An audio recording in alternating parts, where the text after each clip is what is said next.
बिस्मिल्लाहिर्रहमानिर्रहीम। आज हमारा टॉपिक है राइट ऑफ प्रीएम्पशन, हक के शुफा। अब देखें, राइट ऑफ प्रीएम्पशन का मतलब उर्दू में लेते हैं हक के शुफा। अब हक के शुफा का भी नहीं पता चलता कि शुफा होता क्या, कौन सा लफ्ज है। शुफा जो है ये अरबी से आया है। शुफे का मतलब ही क्या है? पहला हक। जैसे प्री पहला, एम्पशन हक, पहला हक। तो राइट वैसे हक है भाई, पहले हक का किसको हक है? पहले हक का किसको हक है? अब देखिए, ये टोटली इस्लामिक कानून है। आप सल्लल्लाहु के दौर से ये अवेजा किया गया। ये इंग्लिश कानून नहीं है। प्रीएम्पशन तो इंग्लिश टर्म ली गई इसको समझाने के लिए। प्री पहला, एम्पशन हक।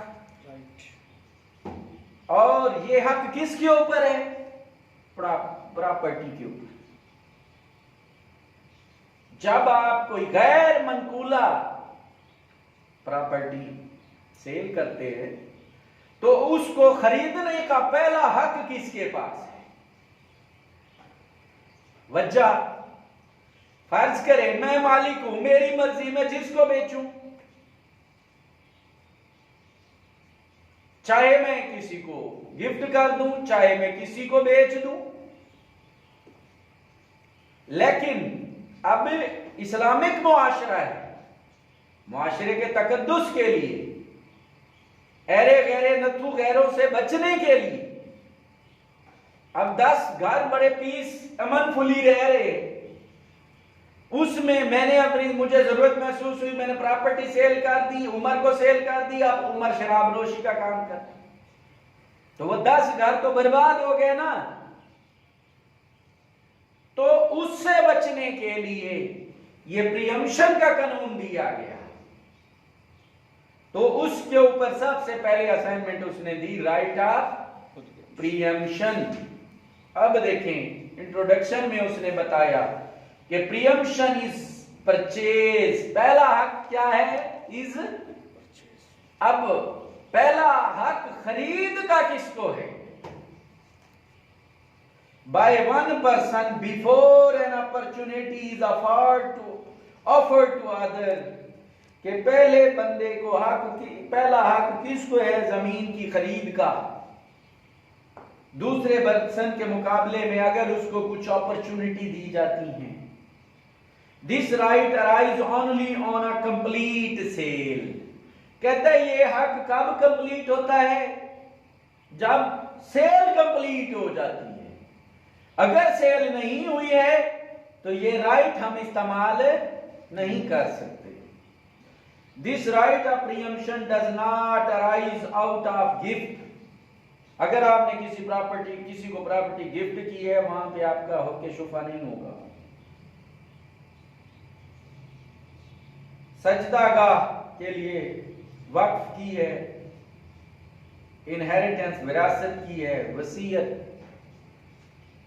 की है या लीज पे दी है, इस पे प्रीएम्पशन लागू नहीं होता। ये सिर्फ और सिर्फ सेल पे होता है। अब देखें, प्रीएम्पशन की उसने डेफिनेशन दी है। According to section 23 Punjab preemption act, right of preemption means a right. ये क्या है?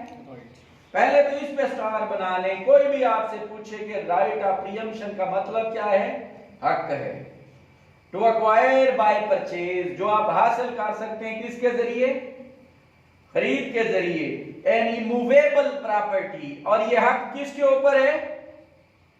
इमूवेबल प्रॉपर्टी के ऊपर है। इन प्रेफरेंस टू अदर, दूसरों को प्रेफरेंस देते हुए, दूसरों पर प्रेफरेंस देते हुए। Other person by reason of such right, इस हक की वजह से। डेफिनेशन ऑफ मुल्ला हो गया। फिर कहते हैं when does right of preemption arise और अक्रू, कब राइट ऑफ प्रीएम्पशन हासिल होता है या पैदा होता है? तो कहता है कि right of preemption arise is only of sale which is, और वो सिर्फ सेल के ऊपर वैलिड होता है जब सेल वैलिड हो, कंप्लीट हो, बोनाफाइड। तो इसका मकसद क्या था प्रीएम्पशन का?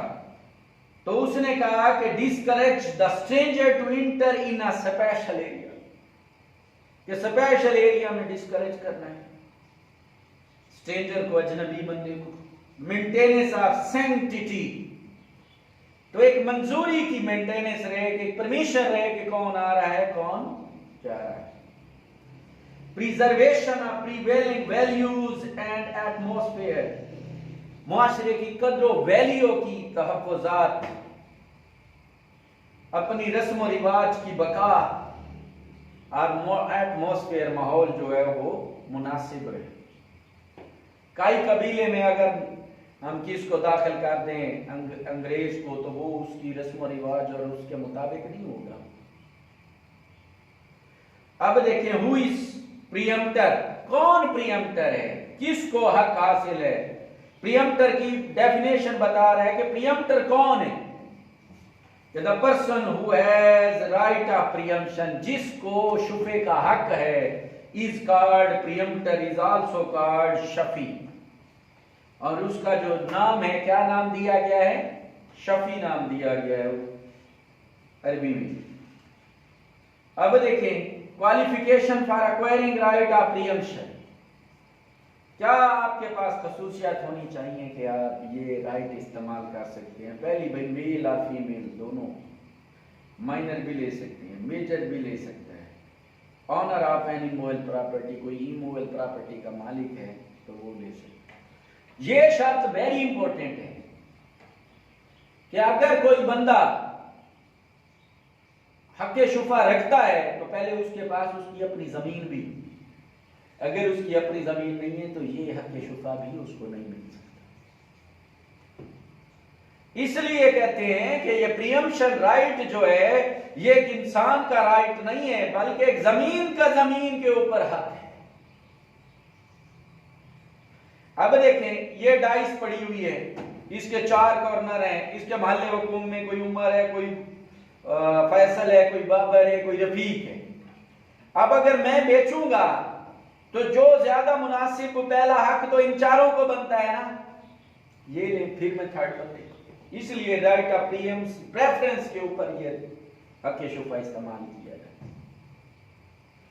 तो person entitled to claim preemption, कौन से बंदे हैं जो क्लेम कर सकते हैं प्रीएम्पशन को कि ये मेरा पहला हक खरीद मेरा है, पहला हक खरीद मेरा है। तो उसको उसने नाम दिया है शफी शरीक, शफी खलीद, शफी जार। ये 3 बंदे हैं जो ये हक इस्तेमाल कर सकते हैं। तो कहते हैं when does right of preemption arise, कब राइट ऑफ प्रीएम्पशन जो है वो अराइज होता है? तो right of preemption accrues on sale of a मूल प्रॉपर्टी, ये हम पहले पढ़ चुके हैं कि जैसे ही प्रॉपर्टी सेल होती है तो राइट ऑफ प्रीएम्पशन स्टार्ट हो जाता है। तो अभी उसने बताई सेल की definition, that is very important, क्योंकि सेल कंप्लीट होगी तो हक शुफा अक्रू हो जाएगा। तो सबसे पहले हमें सेल को समझना चाहिए। Sale means permanent transfer of ownership, star बना लें। सेल क्या है? मुस्तकिल तौर पर आपने ट्रांसफर कर दिया अपनी मलकियत को, और मलकियत किसकी थी? Of any movable property in exchange for value. अगर आप उसको ओनरशिप को ट्रांसफर करते हैं तो वो वैल्यू के बदल में होनी चाहिए। अगर आप किसी से वैल्यू नहीं लेते, मतलब उसकी कदर नहीं लेते, कीमत नहीं लेते, तो उसको हम सेल भी नहीं कहेंगे। Property in exchange for value consideration, valuable consideration, उस वैल्यूएबल, उस कदर की जो कीमत होगी। ये नहीं है कि 25 लाख का एकड़ है और आपने 2 लाख का दे दिया, ये वैल्यूएबल है ना। एंड फिर कहते हैं include transfer of immovable property by way of हिब्बा बिल एवज। आपने हिब्बा हिब्बा उर्दू का लफ्ज है, इंग्लिश में इसको गिफ्ट कहते हैं। अब उसने क्या बोला, हिब्बा बिल एवज, कि मैं ये गिफ्ट दे रहा हूं, इसका मुआवजा क्या होगा मेरे बदले। जैसे लड़का अपनी महबूबा को, जिससे वो शादी करना चाहता है, उसको एक गिफ्ट करता है 5 मरले का प्लॉट। वो कहता है मैं गिफ्ट तब करूंगा अगर मेरे से शादी करेगी। तो हिब्बा बिल एवज हो गया।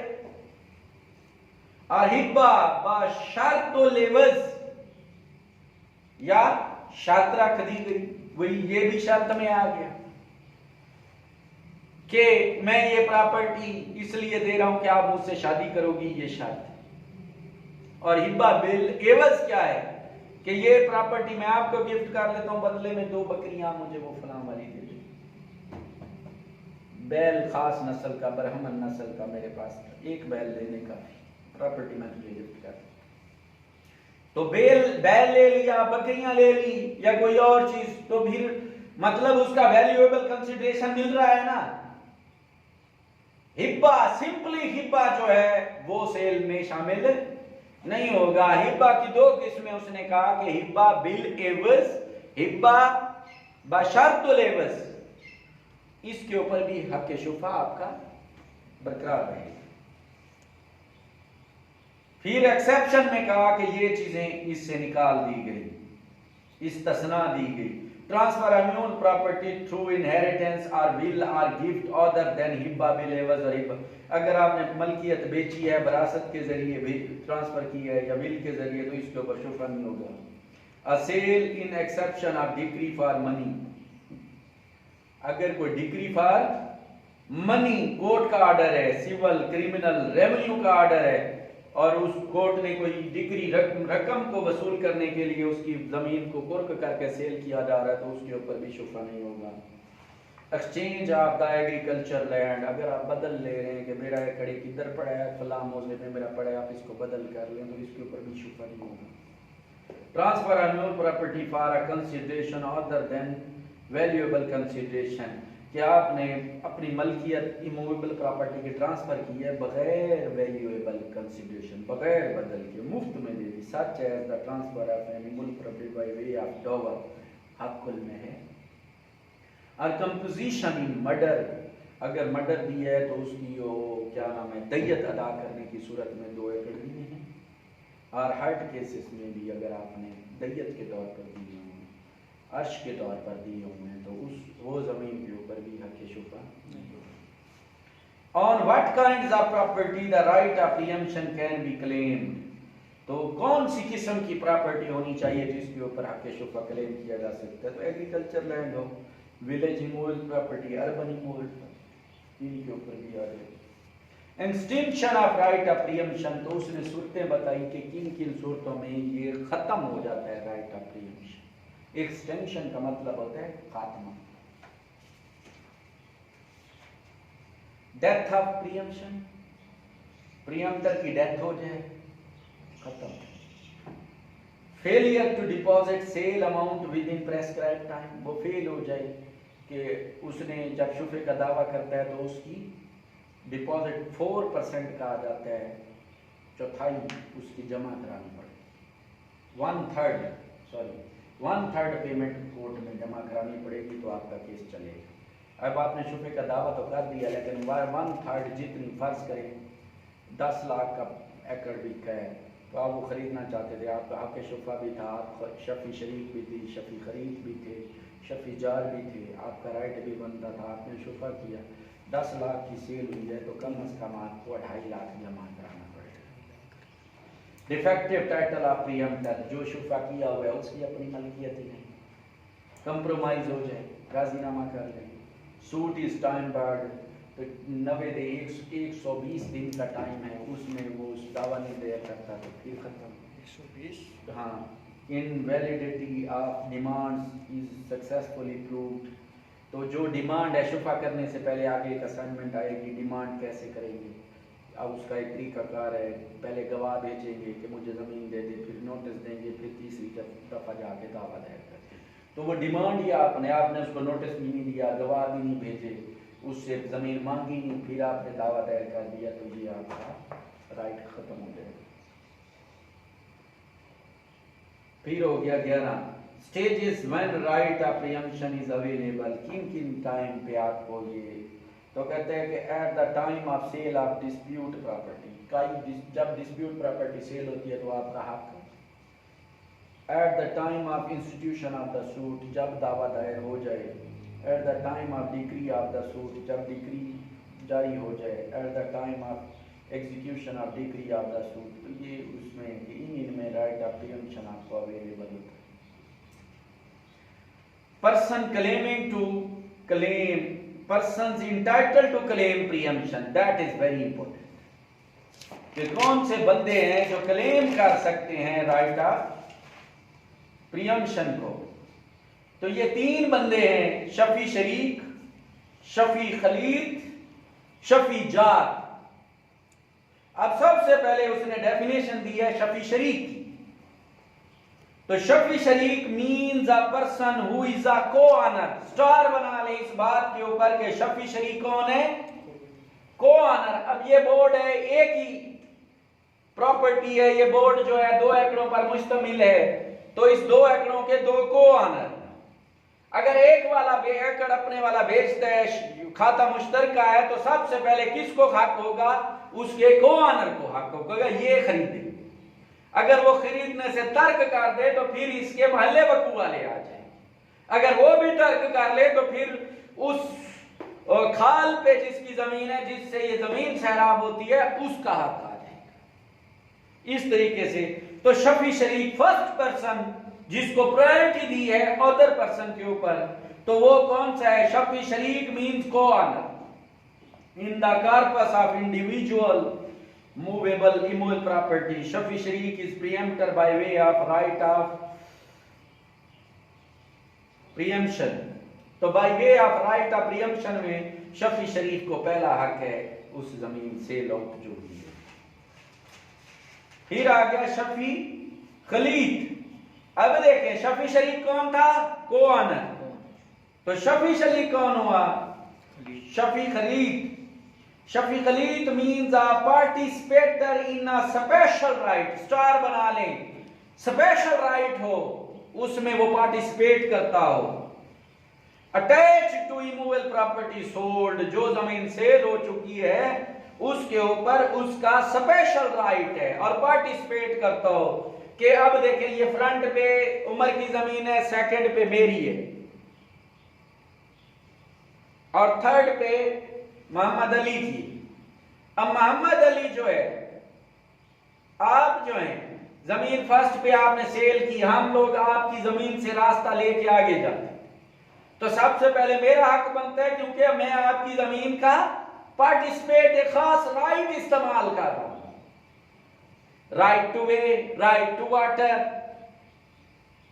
ये हक अगर मुझे पार्टिसिपेशन में मिल रहे हैं तो मैं उसका नाम, मुझे क्या दिया जाता है, शफी खलीद का। तो अब देखें शफी खलीद means a participator in a special rights attached to immovable property sold such as right of passage, right of passage, easement और है, वो नहीं आता इसमें, वो चीज ही और है, उसका थीम ही बदल जाता है। वो हक आसाइश है, ये हक आसाइश नहीं है। वो भी प्रॉपर्टी का प्रॉपर्टी के ऊपर राइट है, ये भी प्रॉपर्टी के ऊपर प्रॉपर्टी का राइट है। वो भी आपके पास प्रॉपर्टी होगी तो आप दूसरी प्रॉपर्टी को एंजॉय कर सकते हैं, वहां पे खरीदो फरोख्त का मसला नहीं है। हक आसाइश ये है कि मेरा घर था, मैं पर 20 सालों से धूप एंजॉय कर रहा हूं, आपने आगे प्लाजा खड़ा कर दिया, तो वो प्लाजा मैं आपको तमीर नहीं करूंगा, हक के असैश के तौर पर इस्तेमाल करें। वो एक और चीज है, ये और चीज।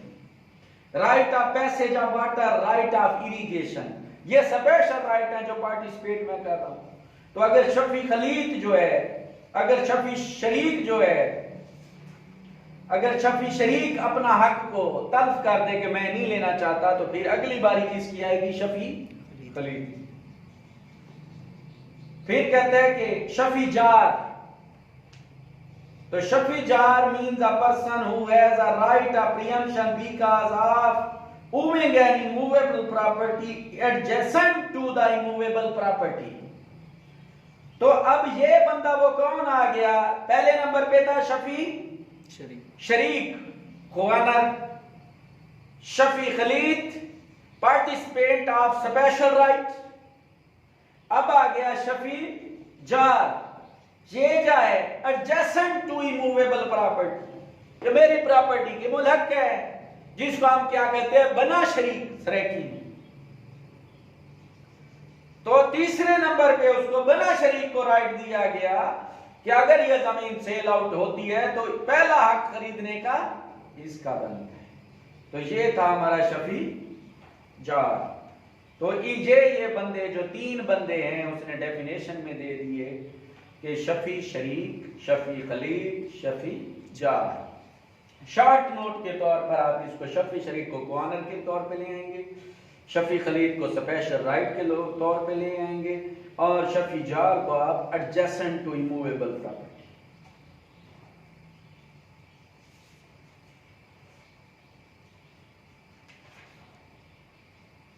अब देखें अगला इंपॉर्टेंट चीज जो है, essential requirement to demand preemption. Preemption की डिमांड करने के लिए आपके क्या लवाजमात हैं?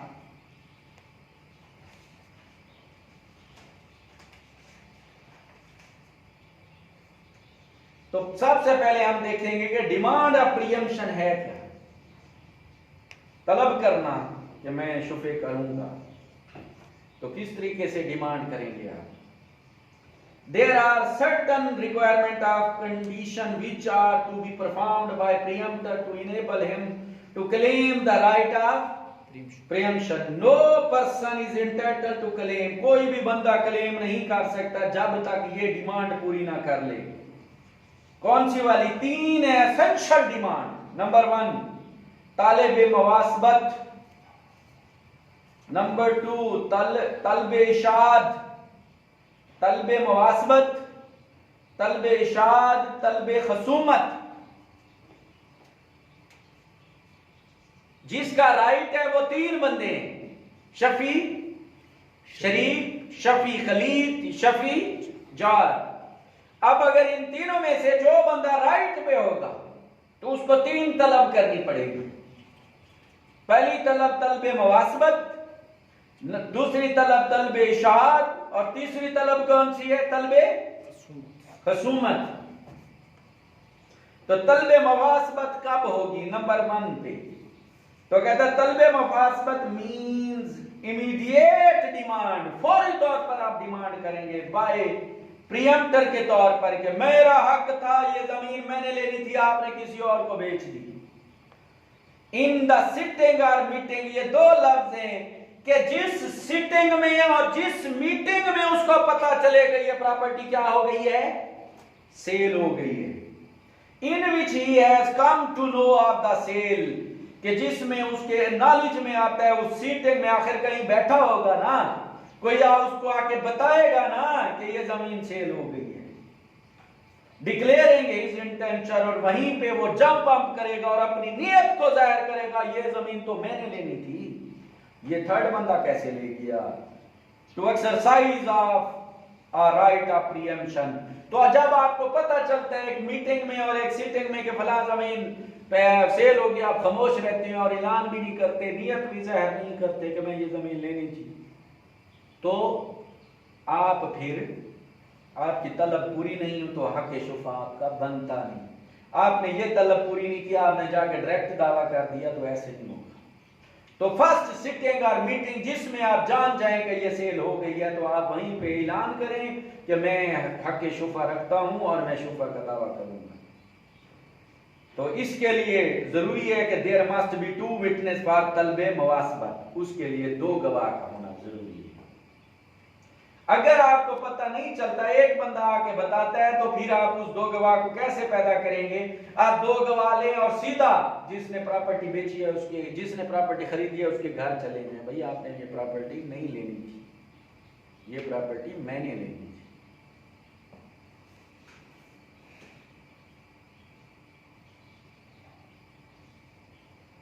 तो ये कब होती है? पहली डिमांड कब पैदा होती है? तलबे मुवासबत must be made on the completion of sale, जब सेल कंप्लीट हो जाए। तलबे मुवासबत must be made on knowledge of sale, it should be made in meeting in which sale is known, जिस बारे में उस मीटिंग में जिसमें उसने सेल के बारे में पता चला। तो उस आगे दूसरी हमारी तलब कौन सी है? तलबे इशाद। तो कहता है तलबे इशाद, तलबे इशाद means demand by establish evidence. तो इसमें आपने एक शहादत बनानी है, उसको क्या बोलेंगे? It is called demand, second demand.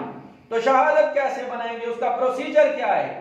तो प्रोसीजर ये कहता है it should be made within 14 days of तलबे मुवासबत, कि जिस मीटिंग और सिटिंग में आपको पता चला था, जिसमें आपने जंप अप किया था और आपने जाके खरीदार को कहा था ये जमीन मैंने लेनी थी, मेरा हक था, आपने क्यों ली? क्योंकि मैं शफी शरीक हूं या शफी खलीद हूं या शफी जार हूं। तो जिस दिन उसने ये ऐलान किया उससे लेकर 14 दिन के अंदर अंदर it may be made to purchaser by giving a notice, आपने उसको एक रिटन नोटिस भेजना है कि अभी भी जमीन मेरे नाम ट्रांसफर कर दे, दावा दायर करने की जरूरत पेश ना है। पहले मैंने आपको 2 गवाहों के साथ कहा था, अब 14 दिन गुजर गए हैं, अब मैं आपको नोटिस दे रहा हूं कि मेहरबानी करके ये जमीन मुझे दे दें। अगर आप इस नोटिस पे पूरा नहीं उतरते तो मैंने आपके खिलाफ तीसरी डिमांड करनी है और वो दावे की सूरत में होगी, फिर हम दोनों कोर्ट में होंगे। और तीसरी डिमांड आ जाती है तलबे खसूमत, जिसका नाम क्या है? तलबे खसूमत। पहली तलब तलबे मुवासबत, तलबे इशाद, और तीसरी आगे तलबे खसूमत। तो पर्सन हु कैन मेक खसूमत, तलबे खसूमत means demand by filing a, तीसरे दर्जे पे आपने दावा दायर करना है। It is third demand which consist of the institution of the suit of preemption, ये तीसरी डिमांड है, और वो डिमांड आप बाय दावा करेंगे, सूट फाइल करके डिमांड करेंगे। तो ये जो बंदे पहली 2 डिमांडें नहीं पूरी करते और जाके तीसरी डिमांड अप्लाई करते हैं तो दावा आपका पहली नजर में खारिज हो जाएगा।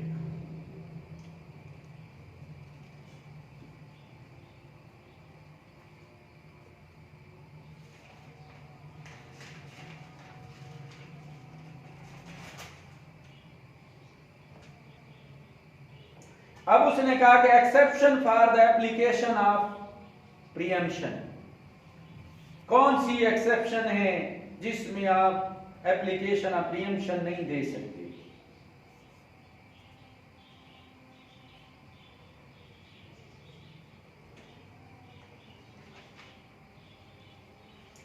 तो अब उसने क्लियर बता दिया कि property exempted from right of preemption according to section 23, no right of preemption shall be existed in respect of sale।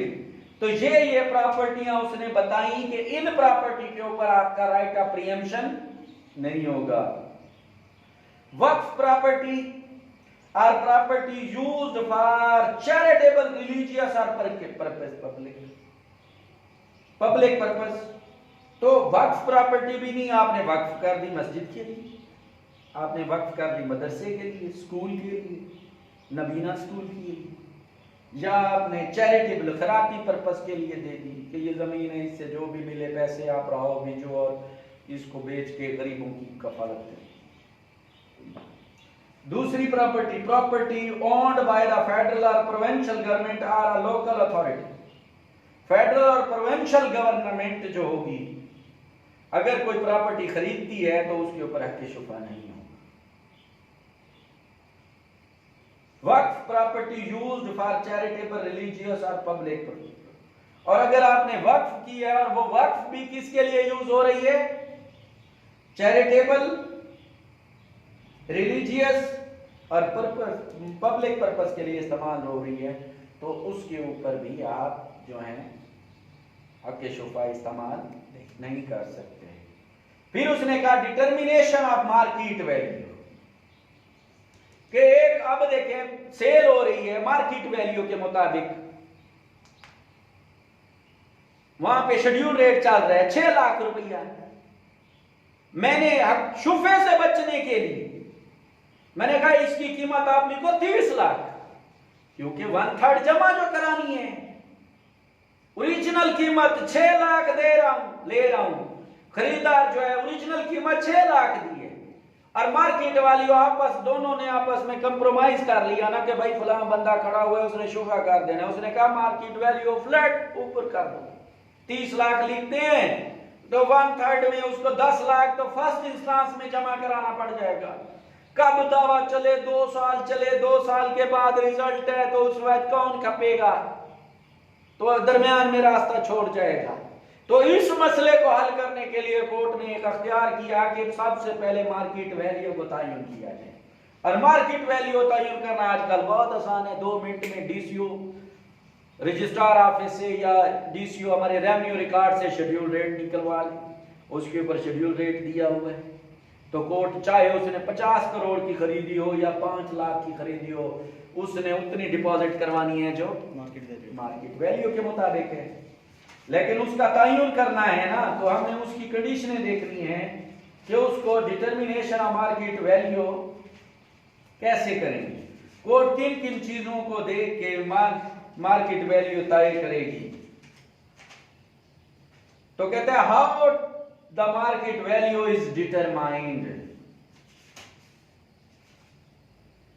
तो कहते हैं according to section 28 for the purpose of determining the market value of property the court may consider the following among matter the evidence of such value, कि in matter को ऊपर शहादत तलब करेगी कि इन्होंने जो मार्केट जो कीमत प्रॉपर्टी की रखी हुई है वो दुरुस्त है या गलत है या कम है या ज्यादा है। तो first pay the price of value actually received or to be received by the vendor for the vending from the vending. तो सबसे पहले उसको देखेगी कि कितनी रकम वेंडी ने ली है और वेंडर ने दी है। तो ओरिजिनल में 6 लाख था, डीड में लिख दिया 30 लाख, फर्क पड़ता है ना। तो कोर्ट इस मैटर के ऊपर एविडेंस लेगी कि किन लोगों के सामने तूने रकम दी और किन लोगों के सामने उसने रकम वसूल की, तो ये एविडेंस हो।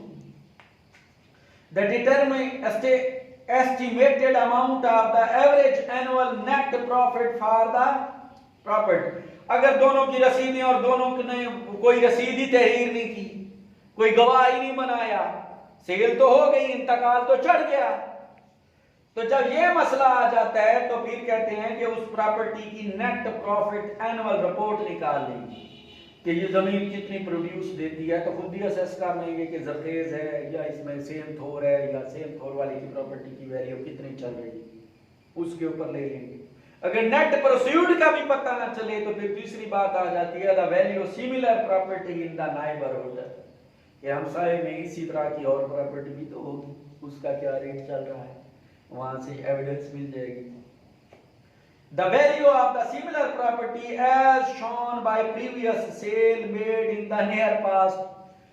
तो उस प्रॉपर्टी की वैल्यू का तयन करने के लिए कि एक करीब में हमसाये ने एक जमीन बेची, उसकी रजिस्ट्री भी हुई पड़ी थी, उसके ऊपर शेड्यूल रेट लिखा होगा, तो इसका भी वही लगा लेंगे। तो इस चीजों को देख के कोर्ट जो होती है वो डिटर्मिनेशन ऑफ मार्केट वैल्यू होती है। तो इस तरीके से हमारा शुफे का सब्जेक्ट जो है